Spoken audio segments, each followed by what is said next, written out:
Welcome back, everybody. It's Bill R. from GoodKarma.net, authors of Freedom Script for Unity. And this is going to be a very short video, just something I wanted to quickly cover in our example, in our demo example that we're writing. This is the 7th video in the series, so if you're not familiar with Freedom Script or just starting out with Freedom Script, I recommend you go back and start from the first one and walk through. But I did want to show you one quick feature that you might have seen in the code, and I did kind of explain it but not directly, so I wanted to jump back and let you know. And that code feature is how to set a variable so it automatically appears in the Freedom Script environment. And what I mean by that is the virtual script environment, Freedom Script, has its own variables. It can hold global variables, local variables, and manipulate those. And you can, in turn, on the Unity side and the C# Unity side, manipulate those variables. Well, we've talked about our execute function in our subroutine objects at great length, and one of the parameters that get passed in is this reference to that collection, and that allows you to go into the collection and have all the variables that the script knows about available to you. So I wanted to show you just one quick other way of doing that. So we'll jump right into our Visual Studio, and again, we've set up Freedom Script already in the same area where this is our awake function, so it only fires once. We'll kind of scroll down after we register our subroutines. We have this line here, and I haven't really talked about that. It's right before we load our script, but it's very simple.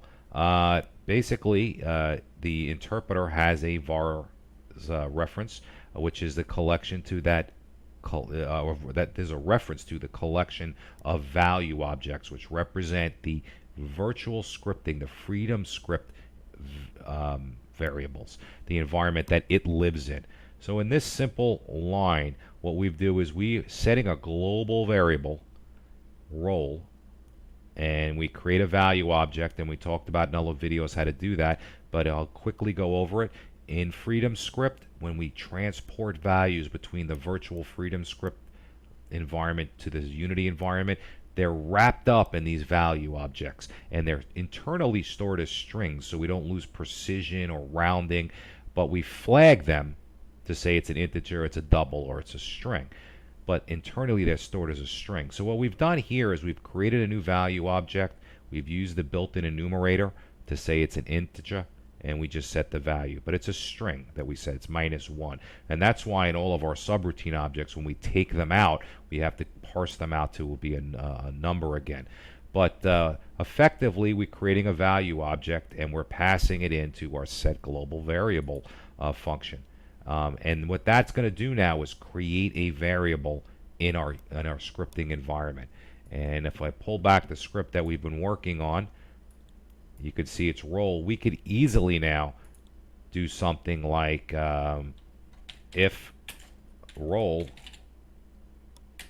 equals 1, and then we could do an end if, and then put whatever code we wanted here. We didn't declare, now this is all comments, as you can see. We didn't declare role, but we've inserted it into our virtual environment through here.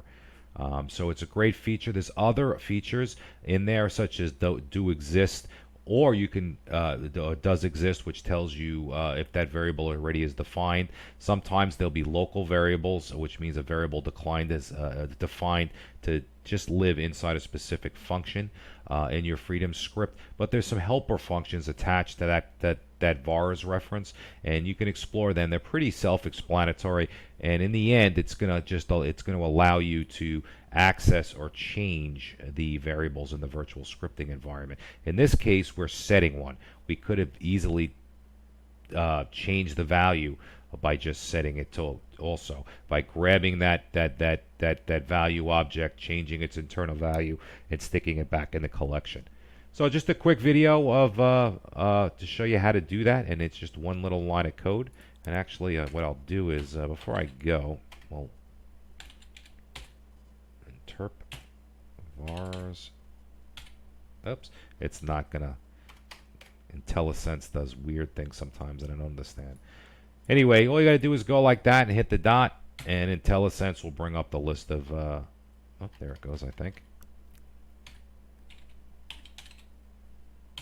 or not. But it'll bring up all the list of all the helper functions, and you can look through them. So anyway, thanks very much. It's Bill Argus with a quick video from GoodKarma.net, authors of FreedomScript. I'll see you on the next video.